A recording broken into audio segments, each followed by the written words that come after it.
அநேக நேரத்தில் மக்கள் லாபகரமான ஒரு வாழ்க்கை வாழ்றதை காட்டிலும் ஏழையான வாழ்க்கை வாழ்றதை ரொம்ப விரும்புறாங்க. ஏழையான வாழ்க்கை வாழ்றது மட்டும் இல்ல, பைபிள்ல இயேசு ஒரு ஏழைங்க, நானும் ஒரு ஏழைங்க அப்படின்னு சொல்லிட்டு மக்கள் என்ன பண்றாங்க, தவறுதலாக தேவனுடைய வார்த்தையை புரிந்து கொண்டு தவறாக நடத்தப்படுறதை பார்க்கிறோம்.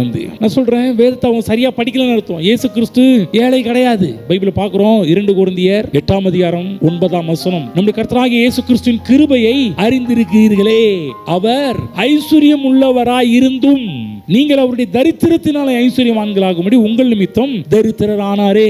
கவனிச்சீங்களா? அப்போஸ்தலனாகிய பவுல் கிறிஸ்துவை எப்படி காமிக்கிறாரு? கிறிஸ்து பாவங்க, அவர் ஏழைங்க, ஏழைக்கடவுளுங்க, ஏழைச்சாமிங்க அப்படி சொல்லல. கிறிஸ்து ஏழைச்சாமியோ ஏழைக்கடவுளோ கிடையாது.